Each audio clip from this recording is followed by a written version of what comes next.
Our laws, as it pertains to substances, are draconian and bizarre. The psychopaths start this way. He was an alcoholic because of social media and pornography, PTSD, love addiction, fentanyl and heroin. Ridiculous. I'm a doctor, for sake. Where the hell do you think I learned that? I'm just saying, you go to treatment before you kill people. I am a clinician. I observe things about these chemicals. Let's just deal with what's real. We used to get these calls on Loveline all the time. Educate adolescents and to prevent and to treat. If you have trouble you can't stop and you want to help stop it, I can help. I got a lot to say. I got a lot more to say.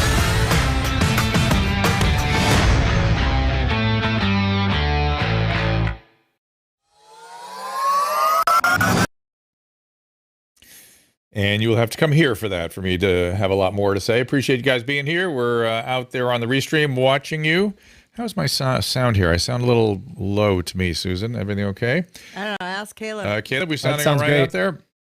All right, excellent. We are it's kind of going in and out, though. Like That's me moving my head. Oh, okay. So we are out on Clubhouse. We appreciate you all being there. Again, as usual, if you raise your hand there, I will try to call upon you, and you'll be out streaming on Facebook, YouTube, Twitch, Twitter, Rumble, anywhere that takes a stream, we will be there. And if you have questions about perfume, this is the time. Right. We're going to do a bit of a departure today. It's going to be different than our normal topics, though. Show everybody your bobblehead, though, while we're here. Okay.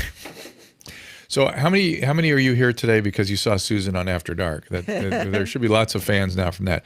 This is also her creation. Well, Ilona's. Ilana has been very instrumental in her husband, but Susan got behind the project. One of our locals fans is sells like tchotchke stuff. And this particular bobblehead is stuck off the coast of Long Beach or something now, right? Yeah, in a container somewhere. We were hoping to have it for Christmas, but we're going to have to do a Valentine's party. Fair enough. So we have some Twitch users out there that loved you on After Dark. Thank you. That does not surprise me. That's good. Let me see who that is. I can't quite see the Twitch names. They go dark and I can't quite see them. But let me just assure you all that she'll be back. She'll be back. We are heading to Austin in about 2 weeks, 3 weeks. Oh my God. And she'll be back in a big way. I have 2 shows planned with her. I never had so many nice remarks on YouTube. I've never seen that before. And it was like, wow. It's like, wow. And I would like to bring back the calling out. If you haven't heard the Tom and Christina P calling out, you can find it on iTunes, and you can also find it on Libsyn, and you can also find it on callingoutwithsusanpinsky.com. So how do they search for that? Calling Out with Susan Pinsky? Yeah, just callingoutwithsusanpinsky.com. Tom Segura? Yeah, I put it on the top of the page. We had to recoup it. I think GoDaddy erased my website, and but Caleb was able to get it back. So I stuck it on there. You can find the links also on iTunes. Just put in Tom Segura, Christina P, Susan Pinsky, and Calling Out with Susan Pinsky, and then something will come pop up. Yeah. And that will be a YouTube, or that will be a... That was in 2017. Can you believe that? Yeah, that sounds about right. And on the show I said that Tom was the worst guest ever. He wasn't really. I think Christina's spirits came in and took over. And it was actually, I'm not going to tell you what it was. You're not allowed to talk about spirits unless Annie is here. Yeah. And honestly, it was really a good show. Okay. I was really happy with it. And it was the beginning of our relationship, and I'm just so happy about that. Stephen listen to it on Apple Podcasts. You can search for it there. Also, they kept asking about, Colby kept asking about wrestling or something. And I figured it out later what it was alluding to. They're friends with Jason Ellis, and they named their child Ellis. Rogan. Joe Rogan is their best friend. Yeah, I know, but they also know Jason Ellis. Trust me, that's a lot closer relationship than Jason. I know, but they're friends with Jason Ellis too, and they named their child Ellis. Jason, I always wonder if there was some reason why. I thought it was rather weird because Jason Ellis is weird, but.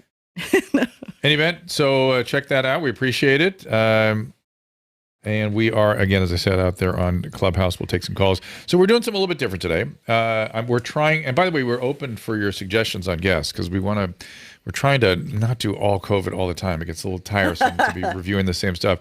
And I'm going to make you say exactly what your criticism is, Susan, of me when I'm talking to my peers. What do you mean? What do you always say when I talk to an infectious disease specialist or an epidemiologist? You ask the same questions about everything, but that's okay. They always have the same answers. So Well, I guess we're looking to see if there are alternative opinions out there. That's why I'm. That's we why I'm should asking probably these things. take the poll and figure out, out of all your guests, if they all agreed. So I'm well. They can let me have it right now on Restream. I'm watching it very carefully right now. They want Scott Adams back. They Yeah, want that would be great. Ari Shafir back or on. They want. I guess we get Christina in here again I want one of Christina. these days. Yeah, we're gonna have. She's some the interesting guests busiest coming. person in Hollywood. So Christina. yeah. Yeah. Crazy. Okay, let's bring our current guest. Hang on a second. Let me get up all the info so I get the particulars here. We're going to go deep into olfaction. That's right. Today we are going to talk about the sense of smell. Now, it's been in the news a little bit because of COVID. yeah, COVID and people losing their sense of smell and what that means. And there's been sort of mild discussion about the importance of olfaction and what it might mean if somebody is losing their sense of smell and how it connects to other things. And I will tell you, if you lose your sense of smell or if you get one of the conditions that alters your sense of smell that makes everything smell bad, trust me, that's an interesting kind of torture that few people get to go through. If you talk to someone who's had that syndrome, it is not fun. Our guest today has more than 40 years with perfumes, with olfaction, creating brands for celebrities and connoisseurs. Sue Phillips Fragrance Boutique. You can follow her on SuePhillips.com. Is that right? Am I getting that correct? Let's see. Tiffany's very first scent. She's just the Power of Perfume. You can find that book as well. And I believe the Clubhouse is also called The Power of Perfume. Let's welcome our guest, Sue Phillips. Sue, welcome. Hello, Dr. Drew. How lovely to meet you and see you. Thank you. You as well. You as well. So how did you get involved with this? I think that's the most obvious first question I imagine most people ask you. Get involved in fragrance or how to help people with COVID who have lost their sense of smell? First, fragrance first, and then we'll talk about COVID. Well, quite by chance, I was a singer and actress from South Africa. I came to America and at the time didn't have a green card, but was able to stand up in front of people and speak. And at the time, a headhunter thought I'd be good in training. And I got a position at Elizabeth Arden.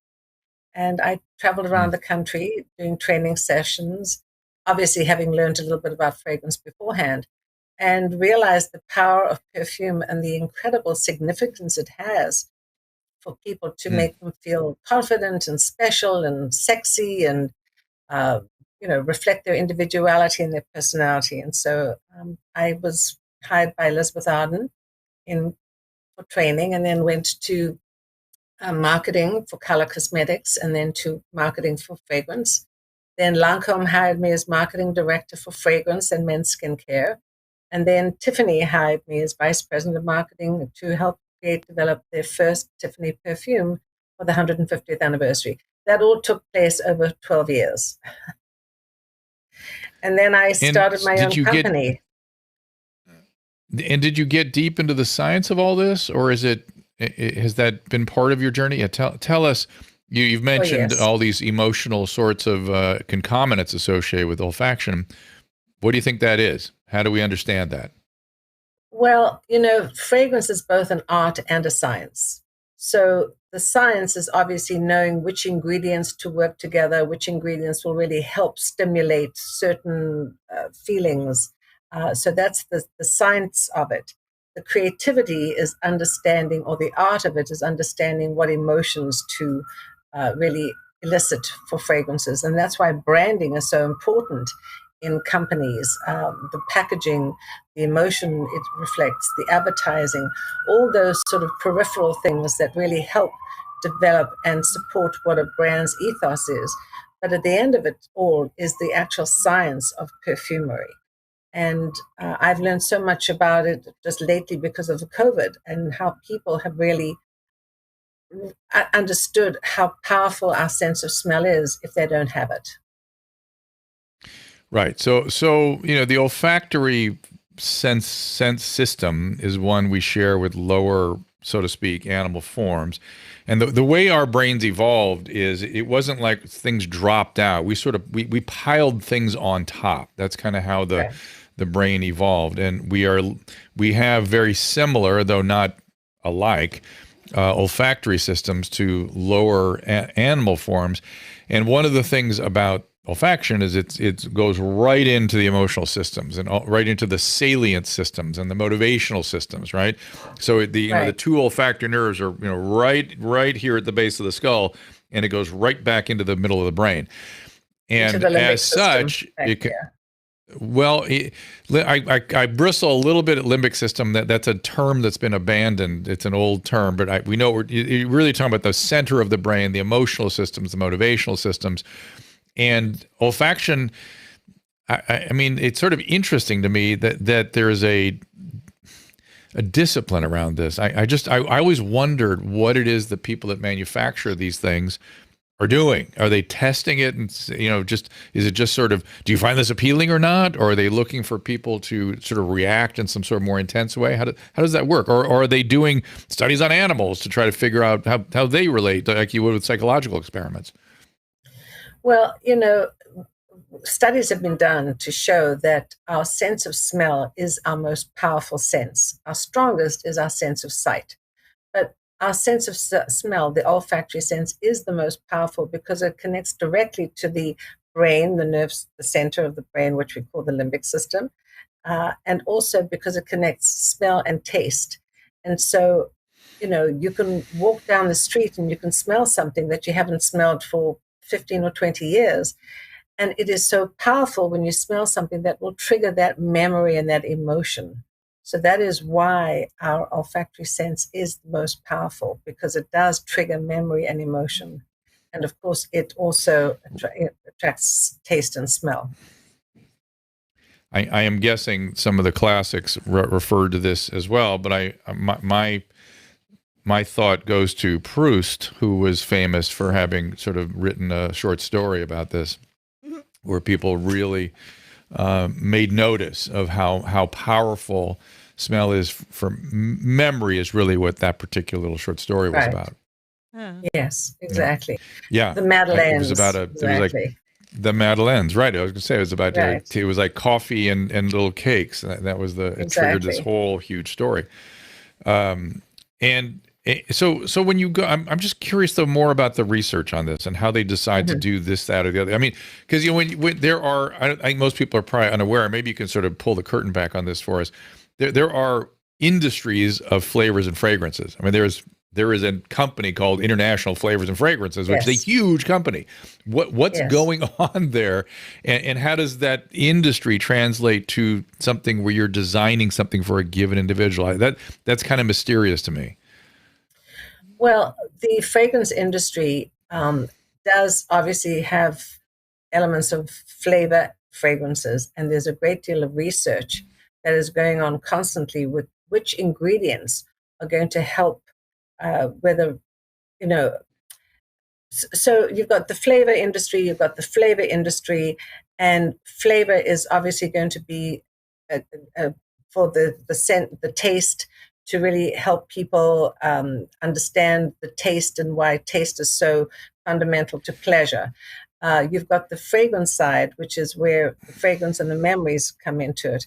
And so the companies are always looking for interesting ways of combining flavors, ingredients, tastes, even color to really attract do they have people. I wonder, you said pleasure and all these important positive emotions, and there can be disgust too, right? It's the other thing about smell is disgust is extremely motivating sensation, but are they I'm just wondering, is there an organic chemistry around this? Are they messing with molecules, and is there a sort of an expectation that certain molecular changes are going to create certain, and are they constantly sort of moving through, much the way we do with pharmaceuticals? They're moving through multiple different kinds of structures to try to see what happens, to see if they find something new. Is it that kind of research going on in these industries? Oh, absolutely. So in order to become a perfumer, you need to study organic chemistry. Now, I'm not an organic chemist. I'm more in the marketing aspect and the creation of fragrances. But we work with perfumers, we work with organic chemists to really fundamentally understand what aromas, what scents can fulfill certain promises, whether it's attraction or confidence or sensory sexiness, and also the whole idea of positivity and motivation to help people who have not had that. And all these big and I'm companies guessing, are. Go ahead. Finish your thought, please. I'm sorry. We have a little delay, so it's all right. No all, problem. all these companies are definitely in the molecular area and are studying neuroscience to see how certain ingredients can affect behavior. And it's really important that this ongoing study and research is constantly being looked at and researched by, companies all over and scientists all over the world. See, that's fascinating to me. And I'm guessing, and so your job is to sort of find the right one for a given individual. Are you down to that level, right? Where you're trying, and I'm imagining people are all vastly different, which makes this even more interesting. Fragrance has changed so much, Dr. Drew, because I've been in the fragrance industry, as you mentioned, for. Right, we had a little freeze here. Caleb, are you? Are we still on here? Okay. Yo, you're still on. Well, I will look. Okay, so I will just look at the. Looks like her connection might. Designers wanted to really have. There she is. There we are. Oh, I got stuck a little. All the designers were really creating fragrances to reflect their brand, and it was an invisible and a silent accessory that really helped promote their brand in fashion. And then trends changed, and then it became the celebrities. In the late 80s, Elizabeth Taylor was the first celebrity to create a fragrance. So then the fragrance sort of shifted and it became so celebrity driven. Every celebrity started to really create fragrances because it was a very good way of really generating their awareness of their brand and their sort of ethos. But at the same time, it was a wonderful way to get into the people's minds and thoughts about, well, I love that celebrity, so I want to be a part of that celebrity's brand. So it was the designers, then the celebrities. And then what happened, there was a big shift in the 2000s at the time of the millennial. Everything started to go back to nostalgia. So the classics came about. The Chanels were given a great sort of push, and all the classic fragrances, Chanel, Shalimar, Arpège. And then the whole trend shifted in the late 2010, and the whole idea of customization started. I think it also happened because of social media. Everybody became a brand. So it was so easy to reflect who you are through social media. So why not reflect who you are with your own fragrance? And so customization or personalization, or the British term bespoke fragrances, became very important. And that's really what's happening right now. The whole idea of reflecting one's individuality, one's personality through fragrance. Now, what's happened with COVID is that COVID has accelerated the awareness of sensory loss.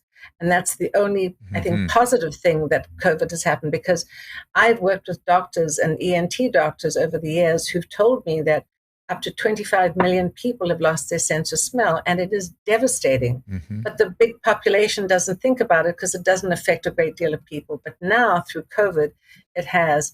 And this is now where we're at, where people are realizing the power of olfaction and how it really relates to pleasure and socialization. And, we always say, let's meet for lunch, for breakfast, for tea, for dinner, for certain celebratory occasions. Well, if people don't really feel like that and they don't want to socialize because they can't smell or taste, then they retract.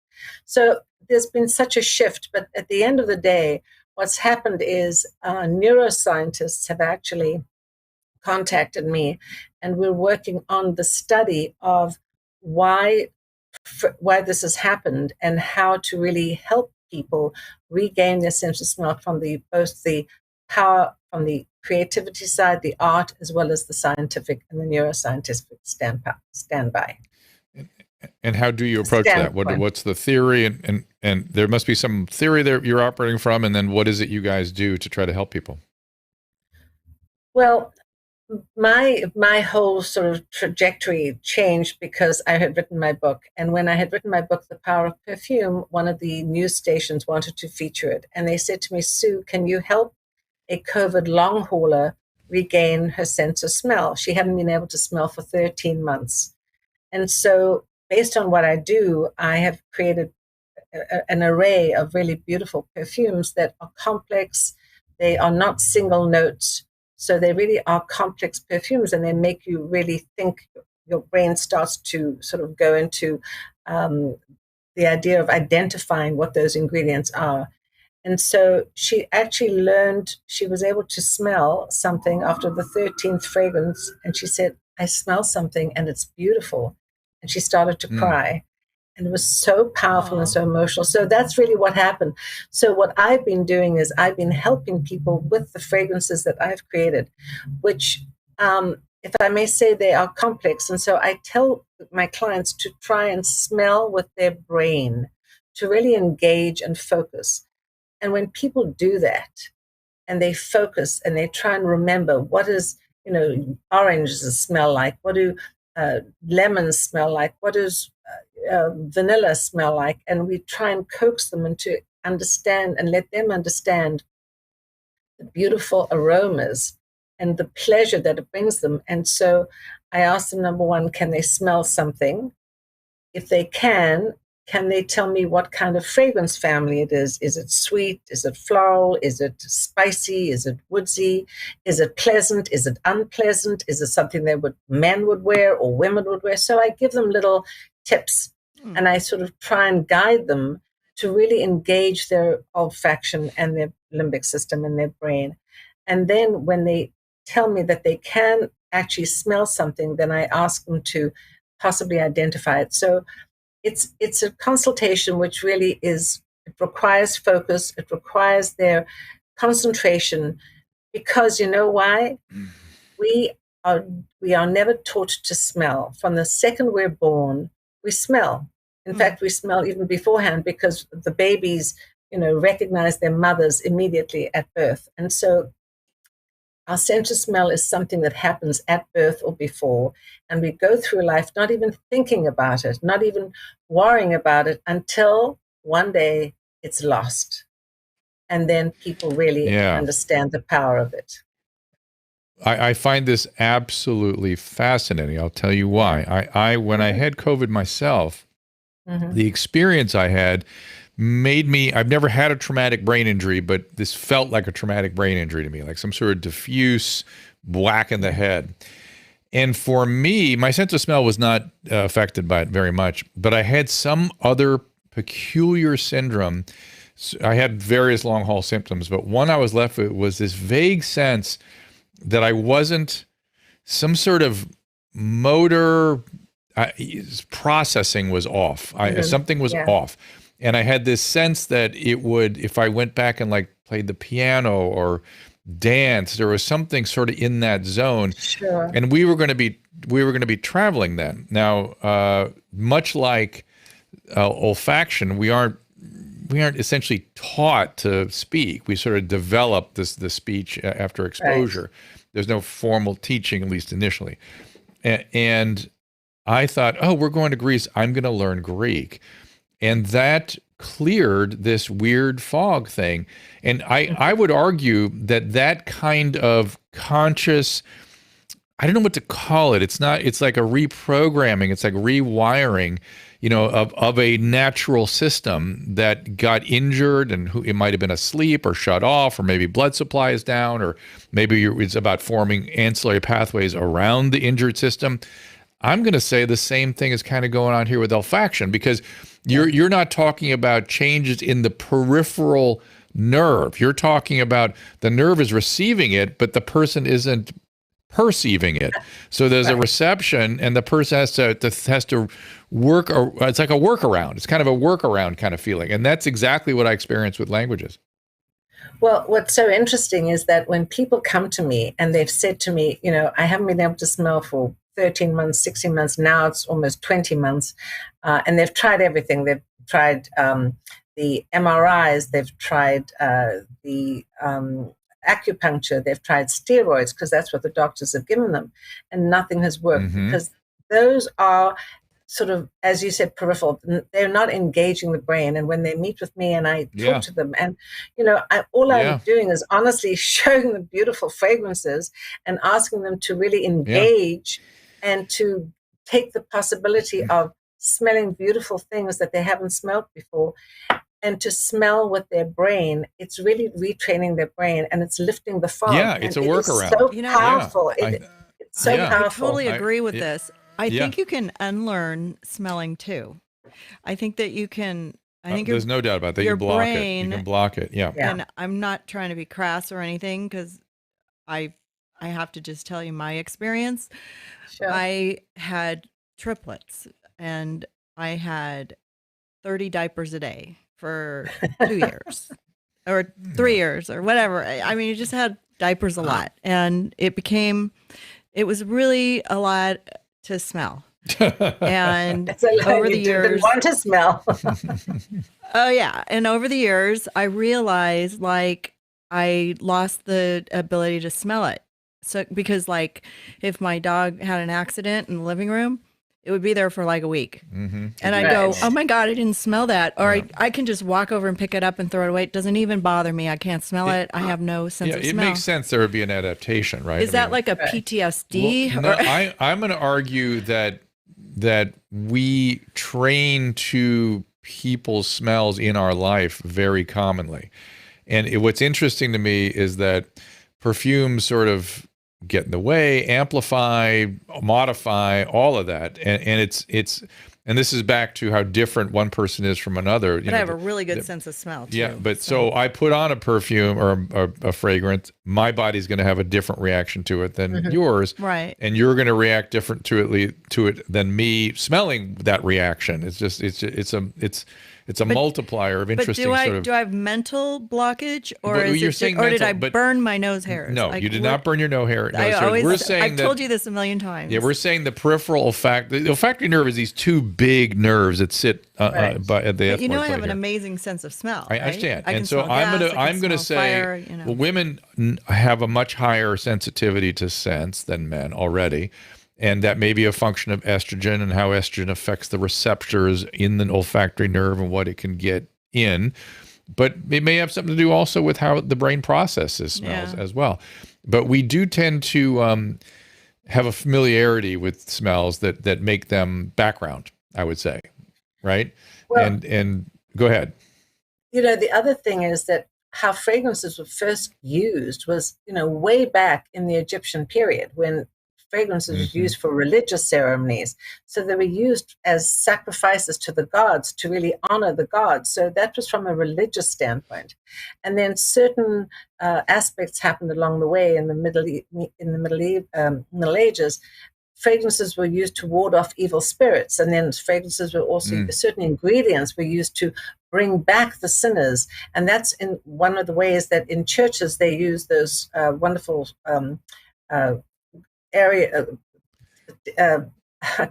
therables, which are filled with incense, and they used galbanum as an ingredient to bring back repentant sinners. So certain ingredients definitely had a religious focus, and so through the decades and through the centuries, fragrances were used for different purposes.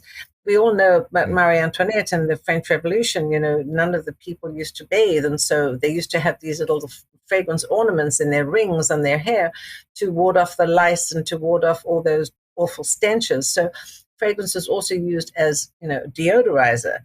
And so, fragrance has had different usages over the years and over the centuries.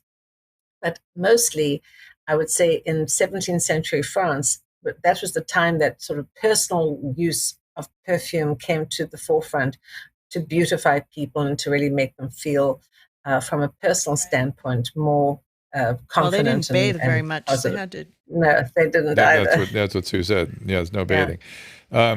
But interesting. And how would you? I mean, if you were going to sort of coach somebody on selecting. Well, first of all, let's finish the COVID conversation. Yeah. Are there particular smells that broke through for you? I get the coaching and the concentration and the rewiring and the workaround on the brain, but were there certain smells that were more effective than others at delivering that? You know, there are certain smells that trigger that memory. So, for instance, very pungent, fruity smells. I have a really beautiful fruity fragrance, which is very sort of robust, shall we say. And so it's a very lovely strawberry, bubblegummy, fruity, young, very lively fragrance. So that stimulated it. I will say that vanilla is also something that triggers that response, because it reminds people of good things and good times and, you know, childhood memories of.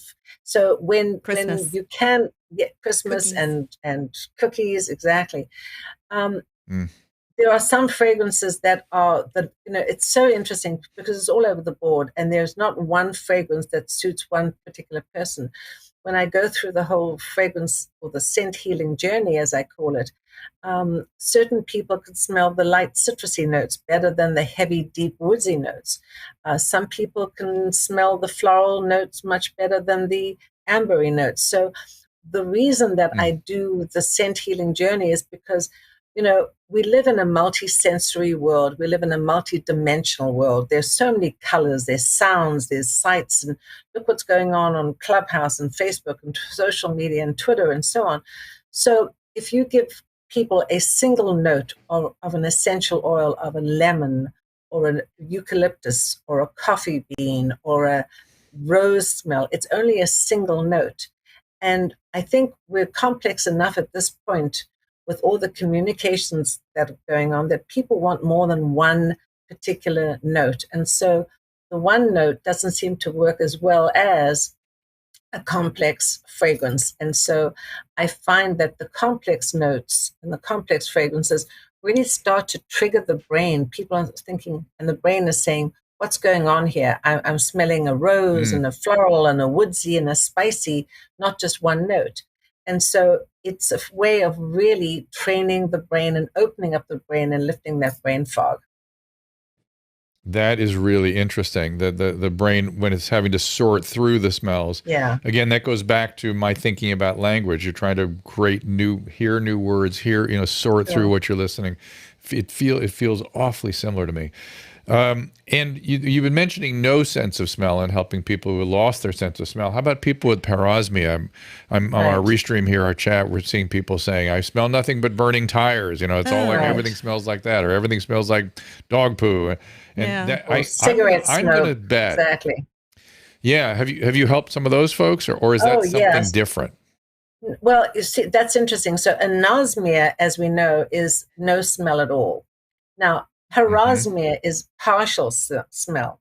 And when I have clients who actually have parosmia, which is a partial sense, and it's also smell distortion. So as you mentioned, you know, you can smell something, but then it has a burnt twist to it, or cigarette ash or gasoline. So what I like to say is, if you see the way I'm showing with my fingers, you know, people can smell, but their wires are crossing.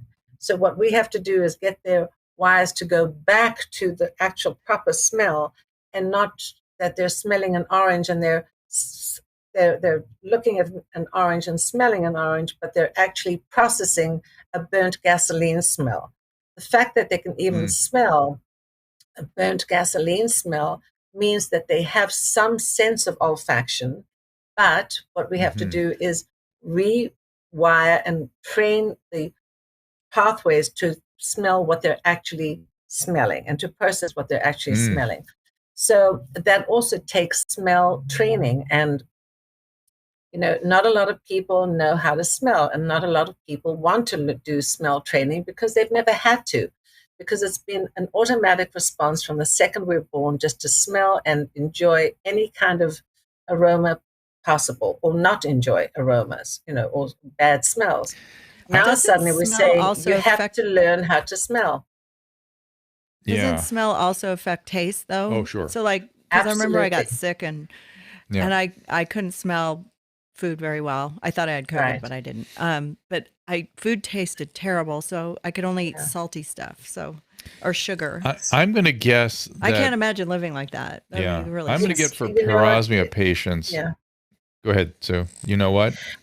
I was just going to say, what you just said is so true, Susan, because when you cannot smell and ultimately you cannot taste, it is devastating for people. And, the grand population doesn't understand how dire this is, because people think fragrance and smell are just frivolous things, but it is so powerful. And I will tell you honestly that, when people cannot enjoy socialization, which means food and all the things that go with it, food and taste and socialization, they isolate. And what happens is they isolate and they get terribly depressed. What does that result in? It can really result in ultimately desolation and basically, desperation. retracting from something. I would say death. They can really. Yeah. I always eat Lay's potato chips when I'm sick, so I would probably be eating Lay's potato chips. But but if you couldn't taste them, that it might not be such a lovely thing to do. Yeah. You see. Right. Somehow it breaks through. I don't know what it is about those Lay's potato chips. I'm going to bet that Parosmia has some peripheral nerve something involved with it. That it's different than anosmia. I'm gonna spec at least the COVID version of this. Also, I feel like I know my Upper West Side ambulances. Do you live in the Upper West Side? I can hear that. That sounds to me like Broadway ambulances. I'm sorry. Is that where you are? No, I live on the Upper East Side, but believe me, we have ambulances here. We have Mount Sinai, we have New York Presbyterian. Okay. Actually, you're near the hospital.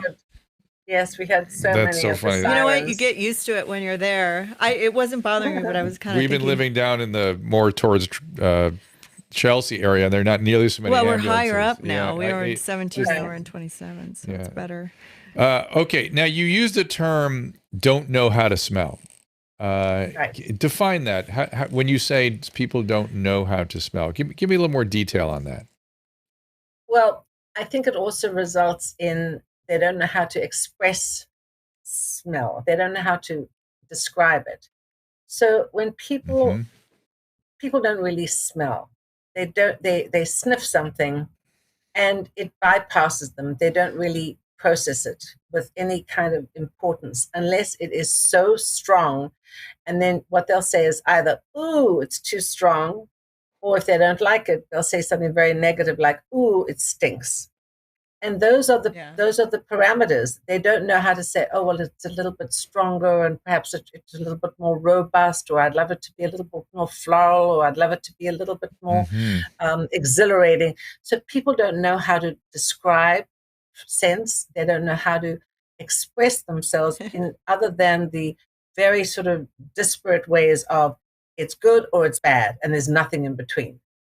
And so there's an educational process that I think should go with this, because I've said so many times, our sense of smell is our most powerful sense, but people don't know how to describe it. They don't know how to emote with it. They don't know how it makes them feel. And I think that there's a whole training that could be done for people to explore it, understand it, and process it so that they have a much better enjoyment of smell as opposed to something so trivial. A lot of times in the stores, people go to the department stores to smell fragrances, and because it's become so commercialized, and I have to say I'm in the fragrance industry, from a fragrance standpoint, we spray people in the customers, and the first thing they say is, no, don't spray me. I don't want to be sprayed, because it's become a negative association. And smell is so beautiful. It's so powerful. It should be even more beautifully described. Yeah, that it's very, very fascinating to me because much like taste, and much like many deeper bodily-based experiences, even feelings, emotions, they can easily drift into background. And I heard you say first attention, and attentional mechanisms they come late. It's an evolved concept, that we can consciously direct our attention to a subdominant stimulus. That's important. And then I hear you saying that you should be able to parse out the different smells, which is sort of the more educational piece of it, or at least once you're paying attention, then you have to have a lot of experience with it, right? You have to experience, and probably you need somebody kind of mentoring you as you experience it, or you'll miss a lot of stuff, like anything like that. And then the naming is really the conscious part. That's sort of the cognitive piece per se. Whoops. What's that? Yeah, the naming is kind of interesting because that's then how we communicate it to one another and how we share our experience. And it's all very interesting to me. And what's most fascinating to me about this is that this is not different than other systems in the brain. Right. And that tends to be the way the brain works. We have all these systems piled on each other and integrating and working with each other. But we tend to, particularly in today's world, drown out, ignore, push into the background a lot of things that loses some of the richness of living. Well, I love what you just said. It's so true because, just like I do a lot of seminars and I talk about how other senses tie into fragrance, and I talk about how art, art is such a beautiful example. You have your three primary colors, yellow, blue, and red, and then you go into the secondary colors, and then you go into the tertiary colors, and you think about the rich, beautiful millions of colors that those three primary colors are responsible for. And so people start to realize, oh my gosh, there's so much to be thought about for art, for colors, and how colors can actually make you have a certain emotion or a certain feeling. And the whole idea of, gosh, I just forgot the name, but then also music, and how those 8 notes of music have been responsible for magnificent, glorious, symphonies and rock and opera. So the whole idea of being a synesthesia, that's what I want to talk about. Synesthesia is such an important aspect because it takes all the different senses, and you can actually look at a color, let's say red, for example, and have a certain feeling of either rage or confidence. And then I think about that color red and what does it smell like? Now, thinking about colors don't have a smell, but the emotion that it evokes can elicit a response that might make you think of a fragrance. Same thing of blues or purples. Were you always that way? It must, some synesthetes see numbers have colors and things, and math, it helps with their math, brain. Were you this way already? Did you know that, or would something developed?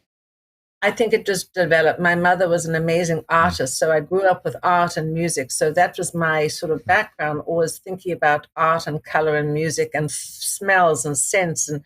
And so that was how when I started in the fragrance industry, I realized, and nobody really told me about this, but I felt that it was so important to bring an aroma into an environment so that people would understand what the aspect of the environment was about and how they would leave and how that experience would make them feel. You walk into a home or a building or a hotel where they have fragrance in the air and they have beautiful music playing, and the architecture is so wonderful. All of those impulses and all of those aspects create a much richer experience, and that for me is how fragrance can also help from an experiential standpoint, make it much richer. Interesting. I'll take a couple calls here. This is Chris. What's going on, Chris? Pull you up to the podium. There you are. How you doing? I am well. How are you? We are excellent. What's happening? Oh my goodness. I have so many questions because I am a fragrance nut. I have a super keen sense of smell. So I'm trying to figure out which one to ask Miss Phillips. And I think it comes down to 2 questions. Number 1 would be, after spending so much time developing a fragrance and a scent, I've noticed, at least in my personal experience, that individuals' body chemistries can sometimes affect the scent that one applies. And number 2 is, have you ever put a lot of effort into developing a signature fragrance only to have it put in a really silly, difficult to use bottle design? Yes. Those are my two. All right. Well, thank you So for your that's an question. easy And one, thank you. evidently. Yeah. I'll take the first one, and I'll say to you that yes, everybody's body chemistry is going to affect fragrance. And I have had this numerous times when people have tried a fragrance and they like it in the store, and they'll go home and they hate it. And that actually happened to me in Paris. There was a fragrance being launched, and it was they were spraying it in the air, and it was so lovely. And I definitely bought it, and I went to the hotel, and in 3 hours it had changed so much that it absolutely was dreadful, and I had to go back the next day. Now, what happens is when I meet with people and I show them different fragrances, I break it down so I show people a citrus or floral or woodsy, a spicy, a herbaceous note, or an amber note, or a fruity note, and they can identify which fragrances they like. So then they can create a fragrance that they like, which doesn't have something that they don't like. So, for instance, a lot of people, as much as florals are a beautiful category, many people, maybe men and women, don't like florals. But almost every fragrance in the world has florals. So how do you determine what you like, in the store, and then you go home and it changes? So the thing is to understand which ingredients and which you like and which work with your body chemistry. So that is something that you need to try. The other thing is, your second question is, have you spent so much time and effort in developing a beautiful fragrance only to look at the packaging or the housing of it to say that there is a disconnect? And, from a marketing standpoint, I have been in fragrance marketing for so long, and I developed what I call a wheel of fortune, where every concept, you come up with a nucleus of the positioning of the fragrance, and so that would be the concept or the core element of the fragrance, and everything else has to be totally and acutely tied into that core so that there is no disparate aspect of it. And I think that when those sort of things happen, it can really deter a consumer's response. You might have a beautiful bottle and a terrible fragrance, or you might have a beautiful fragrance and not such a beautiful bottle. Everything has to be tied in, everything has to be consistent, and I call it the wheel of fortune, when all those things do work well together. Chris, that Thank it? you for your question. Chris? That was wonderful. I also, it was just coming back to the bottle design. I had my favorite fragrance ever was Bulgari's Omnia, and it had the silliest bottle design. It was the most amazing fragrance, and it almost looked like two Oreo cookies stacked on top of each other. Yes, and every time I went to apply it, the bottle would tip over, and it drove me nuts. And then they discontinued it, and I was like, it was like a double kick in the pants. So, but thank you so much. This is so interesting, and thank you for taking my questions. Thanks, Chris. Okay. Thank you. Thanks for asking.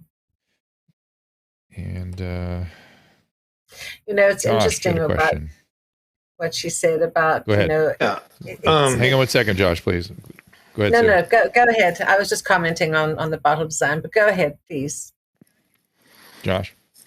Yeah, I just want to tie this into the psychology because I know you mentioned that. It makes me think of addiction and how when the addict is in his addiction, I'm not a mental health person, but I've heard Dr. Drew talk about it enough, is that when the addict is in his addiction, he can't really perceive it, the anosognosia that Dr. Drew talks about. And I think in that state, good things are bad, bad things are good, smells are not good. If the addict wants alcohol, and if the smell of a room, I'm just using smell to sort of, if there's no way that he can get alcohol from that room, he will think a smell is bad just based on his own psyche. I've never heard anybody describe that. I think more that the motivational states are so overwhelming that the usual attentional mechanisms, and for sure this is the case, are all shut down.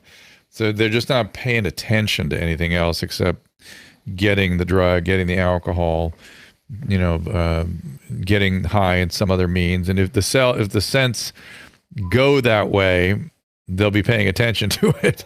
But I don't know they'll describe them as bad so much. That's not been something that I've really seen. How about you, Sue? I agree. I haven't really ever seen that, and I haven't heard that. I do think, though, addiction can be tied into fragrance sometimes. Just from a positive standpoint, people are addicted to a certain scent, and it might not suit their body chemistry, and so it might not appeal to their mate or their partner or their significant other. But if they're addicted to it, it could be a problem in a relationship. Say, for instance, when somebody says, "Look, Really? you're wearing." Oh my God. Yes. Yeah, if you smelled like crap all the time, it would affect you. I think Drew needs his own cologne. We need to call it. Somebody said Ode to Drew. And we'll have Ode to Drew. And here's the new bottle we're going to put it in. So, bring it across here. I wonder what you like Armani, right, Drew? I like. Sorry about the dogs. Armani. I am okay with. I like the light, sort of lemony kind of stuff. Yeah. But I like Vera Wang. Oh, it's Vera Wang. I really like Vera. That's what I like. Somebody else said they like Vera Wang too. At the risk of being a little bit overt, I would say, I think I looking at you and hearing you, I would say that you would like a really, as you said, citrusy, a really fresh fragrance, but you're also very sophisticated. Absolutely. And your sophistication requires, and I think you would like something a little sandalwood, a little woodsy note. So it's a very light, fresh fragrance with the sort of gravitas of a beautiful sensual sandalwood. I see that for you. And at the risk of being a little bit, again, revert, if you'd like to take the scent personality quiz, you can go to the website and take it. And that's how people actually create their own fragrances. Sometimes they don't know. That's where to go. And we haven't talked about that. I would love you to both do that. How does that work? What do you think that is? Sense and personality. SuePhillips.com. Well, that's fascinating. SuePhillips.com. And also, by the way, that SuePhillips.com is just being redone, and it's going to be redone. But you can also go to Centerprises.com. My company is Centerprises.com. Maybe you'll put it up. SCENTERPRISES. Enterprises with SC. It's so interesting about personality types because. Wait. You know what, Sue? I'm going to have you hold. Let me take a little break because that seems to me like a bigger topic, and I want to get into it. And during the break, I'm going to look up Centerprises.com by Sue Phillips. I want you to take the test. And I'm going to see if I can take the test. So I don't know how long it's going to take. There's the quiz. I see it. It's just the quiz in the right upper corner. Is that it? Yes, okay, so it's perfect. That's about what we need for the break. We'll do the break. I'll take the quiz. Susan's going to take the quiz. And we'll be right back with more Sue Phillips after this. Thank you. I want to give a shout out to our good friends at Blue Mics. If you've heard my voice on this show any time over the past year, including right now, you've been listening to Blue microphones. And let me tell you, after more than 30 years in broadcasting, I don't think I have ever sounded better. But you don't need to be a pro or have a fancy studio to benefit from a quality mic. You may not realize it, but if you've been working from home or using Zoom to chat with friends, you probably spend a lot of time in front of a microphone. So why not sound your best? Whether you're doing video conferencing, podcasting, recording music, or hosting a talk show, Blue has you covered. From the USB series that plugs right into your computer to XLR professional mics like the Mouse or the Blueberry we use in the studio right now. Bottom line, there's a Blue microphone to fit your budget and need. I can't say enough about Blue mics, and once you try one, you will never go back, trust me. To take your audio to the next level, go to drdrew.com/blue. That is drdrew.com/BLUE. Anyone who's watched me over the years knows that I'm obsessed with Hydrolite. In my opinion, the best oral rehydration product on the market. I literally use it every day. My family uses it. When I had COVID, I'm telling you, Hydrolite contributed to my recovery, kept me hydrated. Now, with things finally reopening back around the country, the potential exposure to the common cold is always around. And like always, Hydrolite has got your back. Hydrolite Plus Immunity, my new favorite, starts with their fast-absorbing electrolytes and adds a host of great ingredients. Plus, each single serving easy pour drink mix contains 1,000 milligrams of vitamin C, 300 milligrams of elderberry extract. Hydrolite Plus Immunity comes in convenient, easy to pour sticks that rapidly dissolve in water, make a great tasting drink, has 75% less sugar than your typical sports drink. Uses all natural flavors, gluten-free, dairy-free, caffeine-free, non-GMO, and even vegan. Hydrolite Plus Immunity is also now available in ready-to-drink bottles at the Walmart next to the pharmacy. Or as always, you can find it by visiting hydrolite.com/Dr. Drew. Again, that is HYDRALYTE.com/DRDREW. Be sure to use the code Dr. Drew 25 for a special discount. Here with my daughter Paulina to share an exciting new project. Over the years, we've talked to a ton of young people about what they really want to know about relationships. It's difficult to know who you are and what you want, especially as a teenager. And not everyone has access to an expert in their house like I did. Of course, it wasn't like I was always that receptive to that advice. Right, no kidding. But now we have written the book on consent. It is called It Doesn't Have to Be Awkward, and it explores relationships, romantic relationships, and sex. It's a great guide for teens, parents, and educators to go beyond the talk and have honest and meaningful conversations. It Doesn't Have to Be Awkward will be on sale September 21st. You can order your book anywhere books are sold, Amazon, Barnes & Noble, Target, and of course your independent local bookstore. Links are available on drdrew.com. So pre-ordering the book will help people, well, raise awareness, obviously, and it'll get that conversation going early so more people can notice this and spread the word of positivity about healthy relationships. So if you can, we would love your support by pre-ordering now. Totally. And as we said before, this is a book that both teenagers and their parents should read. Read the book, have the conversation. It Doesn't Have to Be Awkward, on sale September 21st. Back with Sue Phillips. The website is centralprizes.com, where you can take the test, which I just took. Not easy. It's not easy. Speaking of paying attention, you have to make some very deliberate choices there. And of course. Did you think it was going to be easy? It's a test. Well, it's a test. All right, fair enough. They've already organized my bottle and they want to send it to me. They've already want my credit card number and they're ready to go. So evidently I've developed something that has value. Okay. Yes. I'm putting mine in. Oh, My favorite fragrances. but it was very interesting. And I could find no consistency in my answers, by the way. Will it tell you like what your what your So- fragrance would be in here, or is it just going to Yes. send me a bottle? So Oh no. I get so it's actually you probably got the results immediately. It takes a little while to populate and to send to me. So I get it in my email. And what it tells you, there are 12 questions, and they are really lifestyle questions. For instance, what time of day do you like? What kind of season do you like? What kind of foods do you like? For instance, and there's only one What do you like question to that smell? has exactly that has a sort of a scent-based question to it.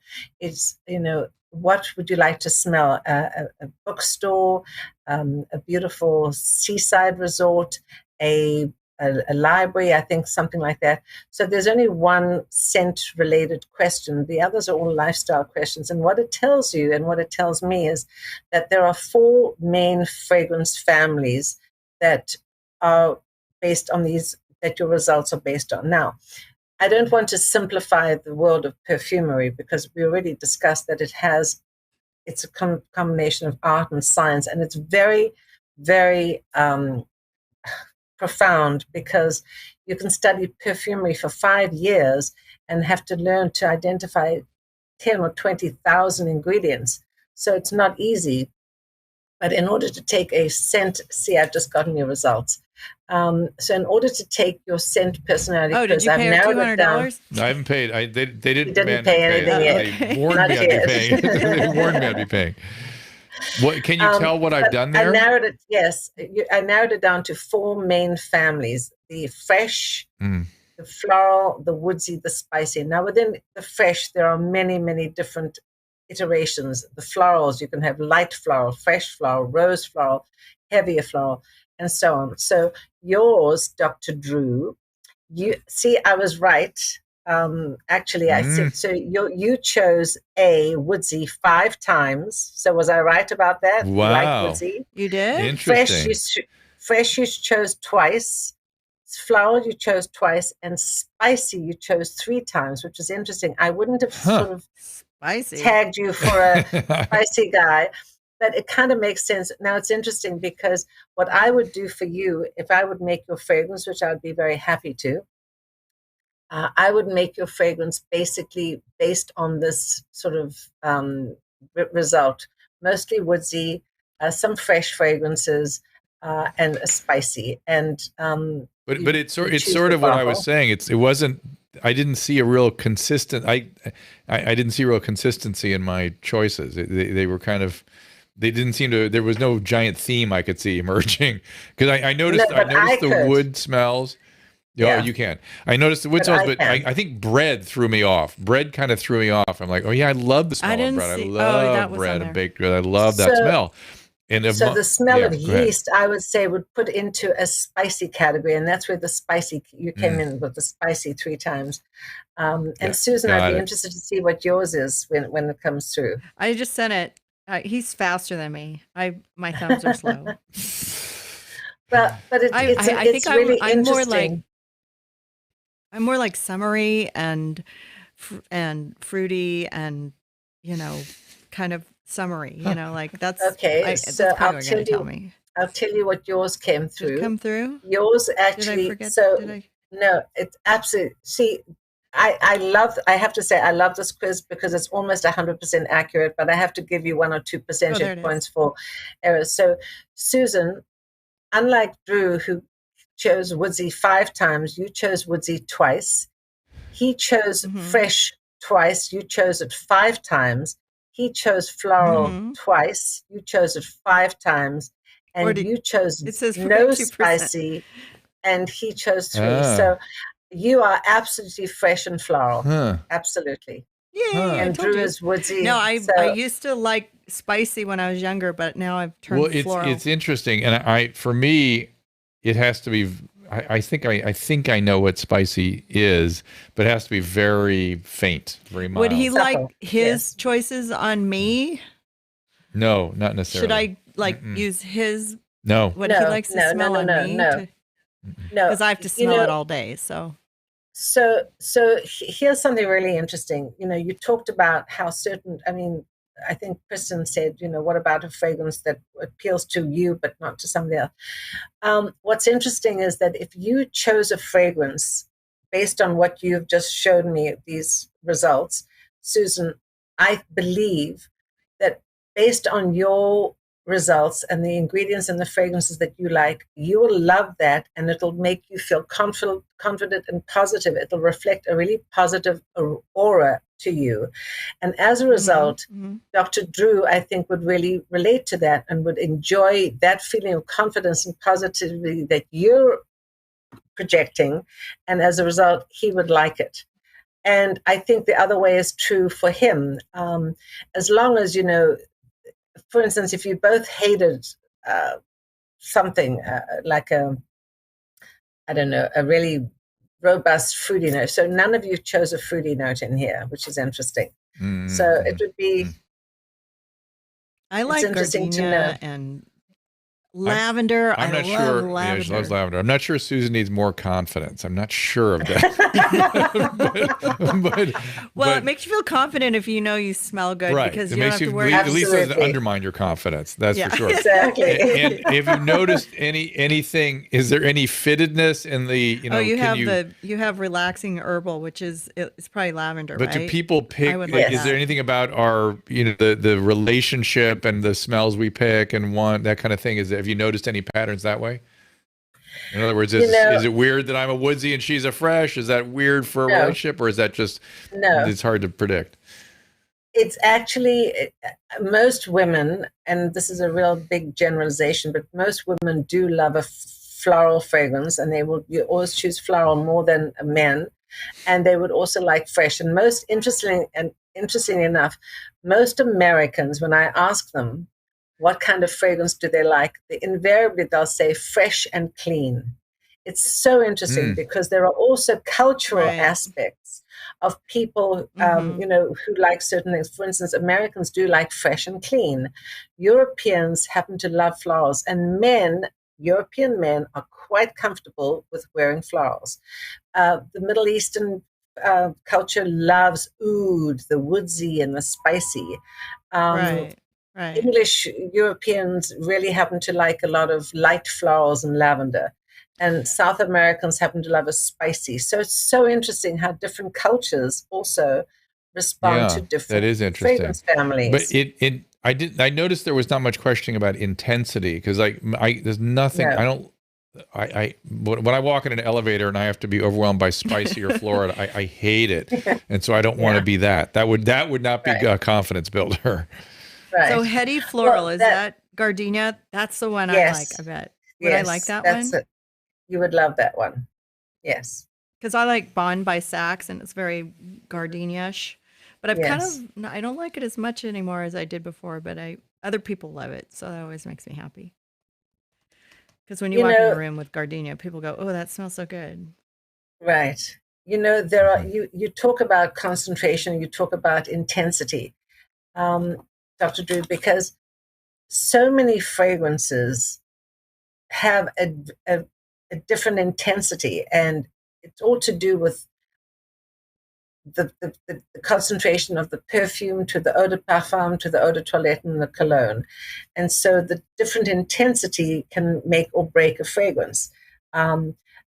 Americans do not like a very heavy, intense fragrance. Europeans do, and the Middle East and South Americans do. And that's where the fresh and clean comes in, because as Americans, and I do consider myself an American now, even though I have a South African background and I've been here for so long, I think Americans are so addicted to cleanliness and deodorizing that everything has to be fresh and clean.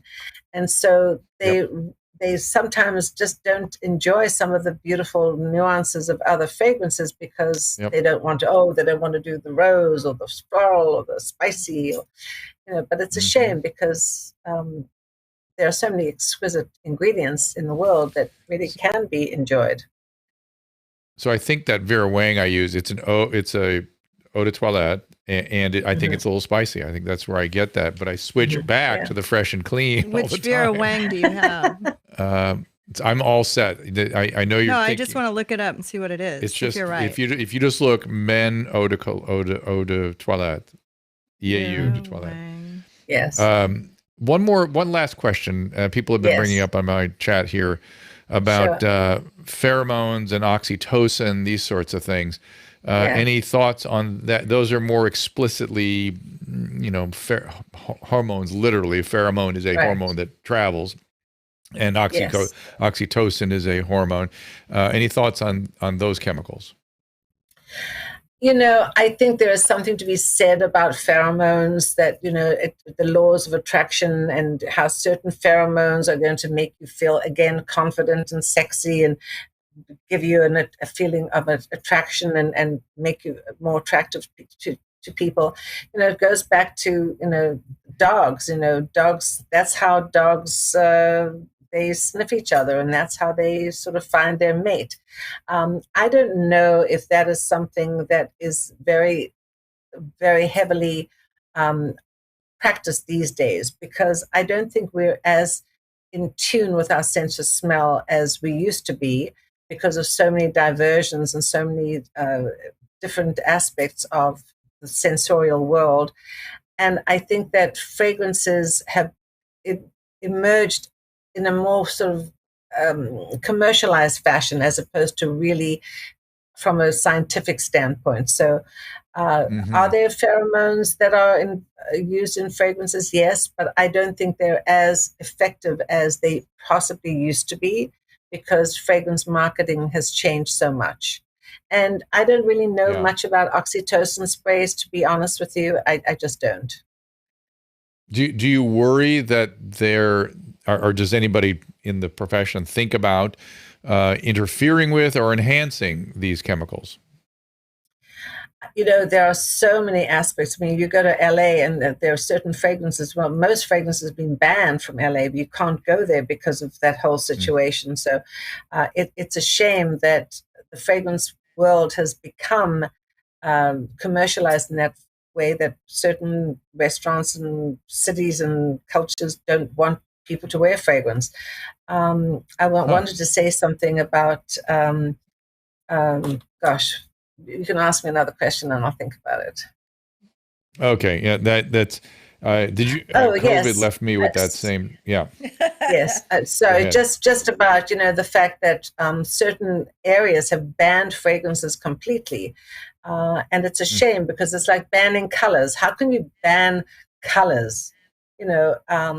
But I also think that the fragrance industry, there are certain ingredients that have been banned. For instance, the European Union has actually identified 26 allergens that they have said have to be removed from perfumery. And so magnificent fragrances, like some of the original fragrances in Shalimar, Chanel, Coco Chanel, for instance, some of those ingredients are no longer able to be used. And that's why so many fragrances have changed, because the original ingredients have been considered, you know, allergens. And so the European Union has decried that.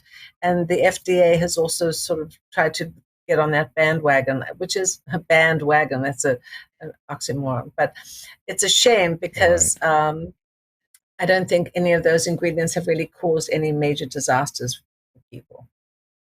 Interesting. I think I figured out why you like Vera Wang. Why? It's $35. Well, when I first started buying it, it was more than that, though. It actually was more than that when I first got it. Nobody wants to know how much I pay for my perfume, but it's a good deal. But now I actually found it for $20. Oh, you did? Yeah. And I'm trying to find you'll a notice bride's... there's a. Oh, this is... I'll tell you what occurred to me when I found that $20. Are there bootleg perfumes out there? Am I really getting? Absolutely. Yes. No, there are. Getting the right?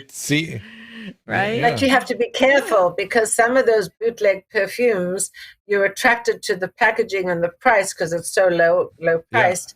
Yeah. But it could be a bootleg fragrance and it could be diverted and it might not be the real thing. So you have to be really careful. You usually buy it at duty free, though, don't you?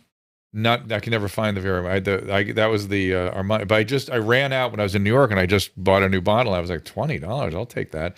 And I thought, where did you buy it? Amazon. Oh. And it seemed to be the regular thing. I couldn't tell anything different. So I mean, it's weird. So we'll see. You're very economical. You didn't know that about me? You don't have to be. Well, I knew that about you, but I'm just trying to find if they have like a blurb on it. Like, what is it? They're not telling us anything. Right. What the scents are. Wait, here we go. Wait, is that the right one? Opens with fresh. That's it. Yeah. Zesty top notes of fresh, yuzu and green leaves. Followed by spicy, smooth heart notes of leather, nutmeg, and anise. So that's sort of the woody and the spicy, right? Yes. Yes. So I had you pegged. I had you pegged.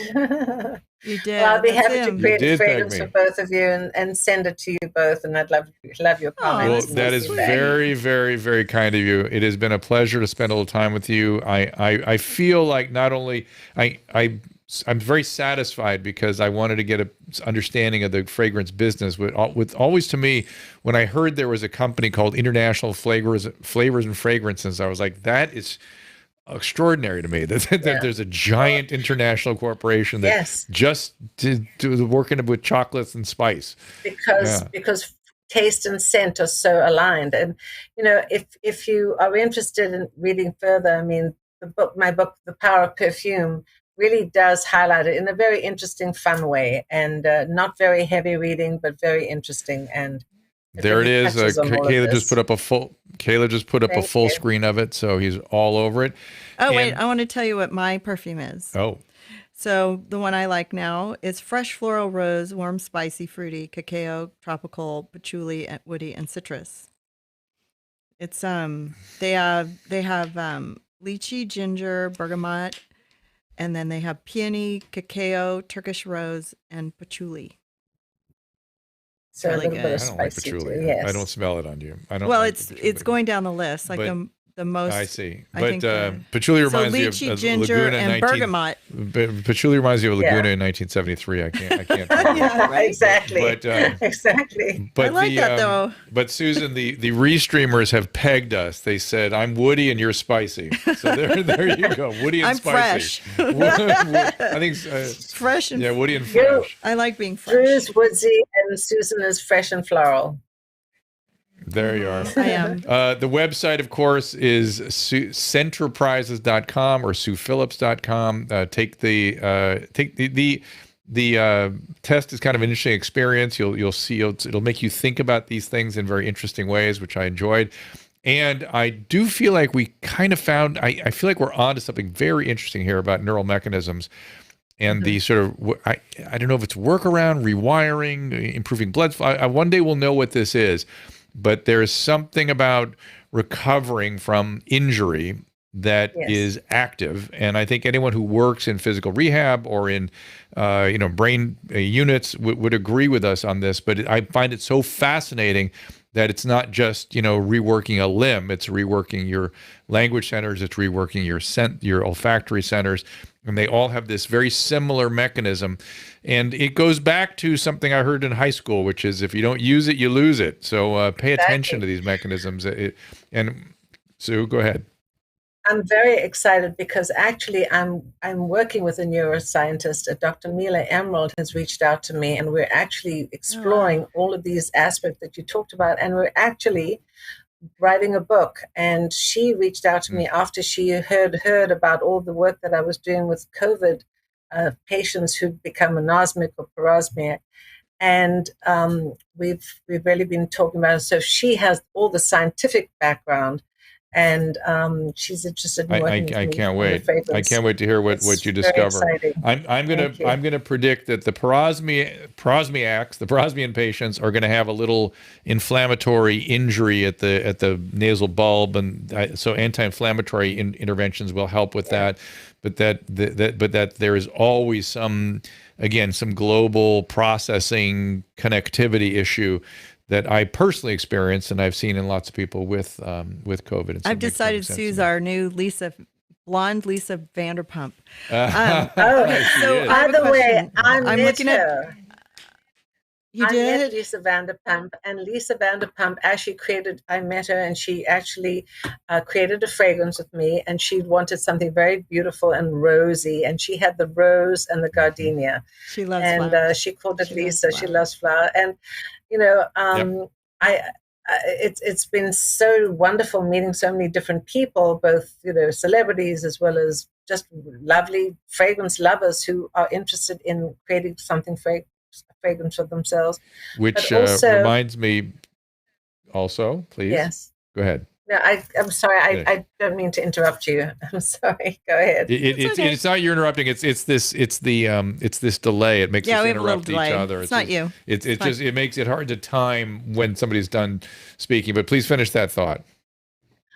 For me, fragrance is all about giving people something wonderful to reflect who they are.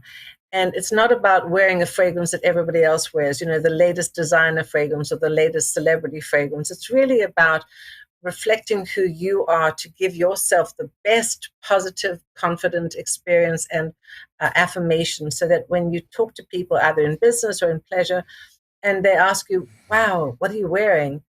The best thing to say is, I'm wearing something that I created, as opposed to something that Mary Jo wears. And so I really do believe that social media has played such an important and integral role in this. We are a brand. Whoever you are, you look at yourself on Clubhouse, on Snapchat and Instagram and so on.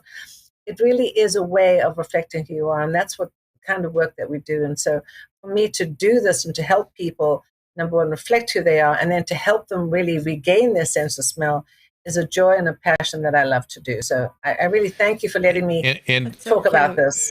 You bet, Sue. Lisa Vanderpump has flowers all over her everywhere. house. Everywhere. Oh, you can't smell her perfume because there's flowers wherever you turn she's the your most head. flowery person I've ever heard. She goes down to the mart herself, like to Skid Row, and picks them all up herself. And she decorates her house. Jim Jeffries was saying that like every room. Had, I've been over there. And by the way, you have to. I want to go. Well, you're supposed to call her. We're supposed to go to dinner there tomorrow night. I was supposed to call her tomorrow night.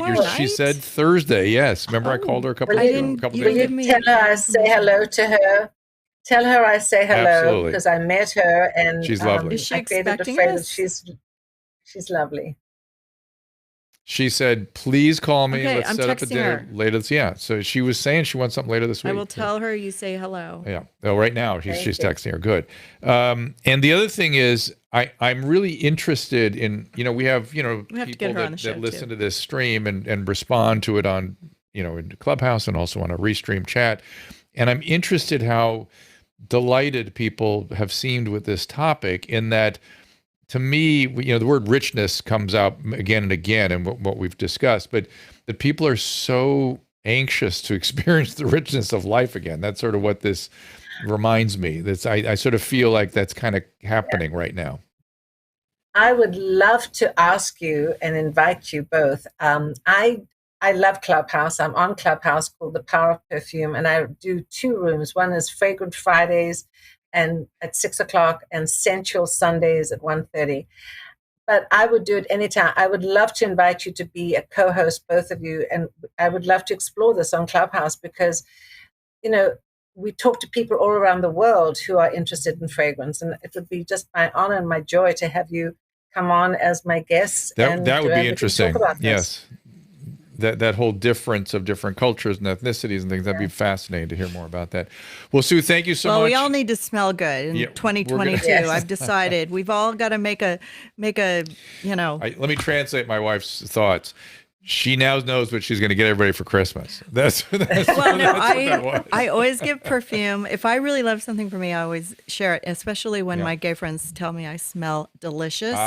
Then it's like, okay, I got the right perfume. Got it. Yes, so it's true. Sue, thanks again. Thank you so much, both Josh of you. Flag approved. Thank you, Caleb, for producing, Susan for putting this together.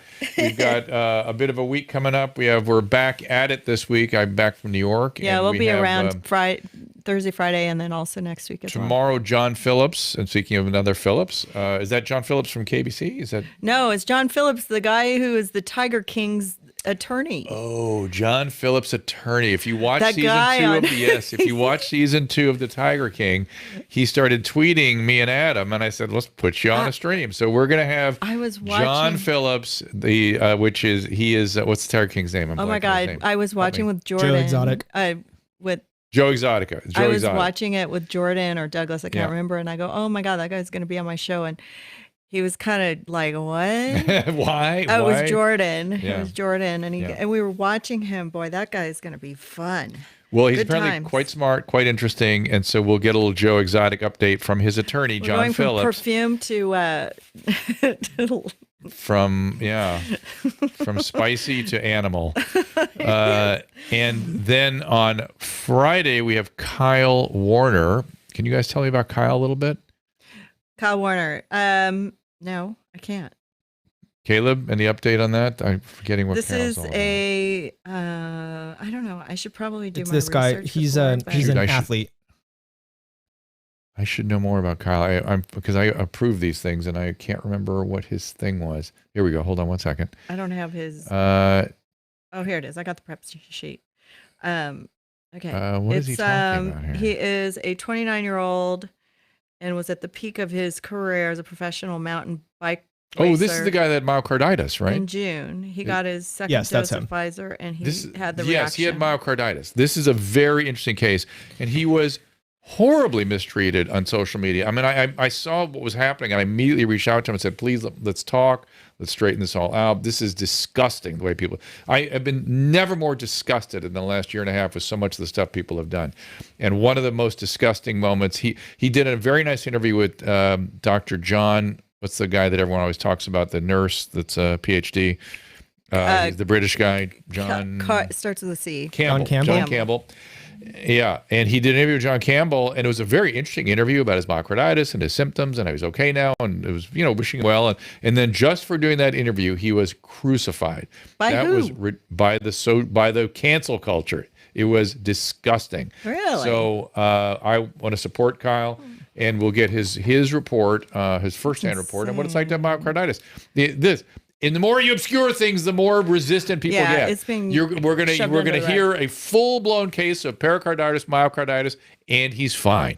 Now, that it happens. Doesn't always turn out that way. No, it always. Well, so far it has all been turning out that way. Maybe we can get some free perfume. Will it always turn out that way? Yeah, it's 1 per 500,000 or something that people are getting the problem. But bad problem. So but we'll see. We'll talk. Somebody said 1 per fantastic 5,000. show, Drew. I know people liked it. That's what I'm saying. I saw it as sort of a shift where people were liking to hear something different. Do you remember Jeremy? He was on the show. He's a PR guy, and I can't remember what he talked about. He had a book about. Oh yeah, I remember it was it was making fun of millennials in the workplace or something. Yes. Remember he had that book? Yes, I can't remember what the that. name Yes. is. But yes. He's a PR guy, and he was just telling me he has like super cool people who are not like, they're just sort of nice, wonderful human beings. Like That's Sue. what he's decided to do is So let's be around, surround people. himself with clients that are. I remember him saying that. He don't actually have said an that. agenda, No, he actually said that when we were talking to him. Positive people that were doing good things or and nice it's people. the holidays. We got to we got to have a little more. Honestly, John whenever I Phillips, saw we'll Sue's name pop up, I was so confused on why are we having her on the show, and this was so fascinating. That amazing. I was enthralled the whole I still time. want to know why I can't smell poop though. Yeah, two things. What's the PR guy's name again? What was his name? The guy. Jeremy. Murphy. Jeremy's a very reliable source, and this did intrigue me a little bit. I thought it was be kind of interesting. I want to hang out with him in New York. I legitimately was. We're going to be friends. This whole world of fragrance and flavors has always sort of fascinated me a little bit. I've already decided. And then Kyle Myocarditis on Friday, John Phillips, the Joe Exotic on tomorrow on Thursday, and then next week we'll let you know. We're going to go more towards Fox next week. Oh, we're going to go over to the right for a while. Brian Kilmeade is going to come in. Well, the only reason I invited Brian Kilmeade is I want to talk about his book, which is about. It's my stuff. It's about Abraham Lincoln and cool. and Frederick Douglass. It's a Abraham Lincoln and that relationship, and I know a bit about that, so I wanted to pick Brian's mind a little bit about it. So, all right, everybody. Well, thank you all for being here. We'll see you tomorrow. We're gonna have the Fun week. Timing going forward is with a little different time. 2:00 Pacific tomorrow. 1:00 Pacific on Possibly. Friday. It might be later. It got We have switched. to find It out. got switched. Oh, it did? Already? Switched. Boy, she's on Yep, that. she's on it. 2:00 tomorrow. John Phillips, Joe Exotic, attorney, Kyle Warner. 1:00 on Friday. Myocarditis case. Nice kid, and deserves your attention. So let's come on back for that, and I'll see you then. Is that something you'd be open to?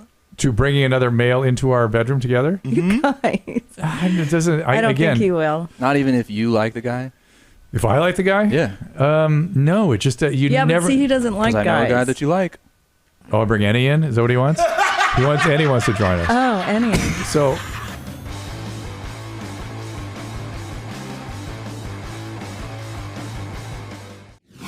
Ask Dr. Drew is produced by Caleb Nation and Susan Pinsky. As a reminder, the discussions here are not a substitute for medical care, diagnosis, or treatment. This show is intended for educational and informational purposes only.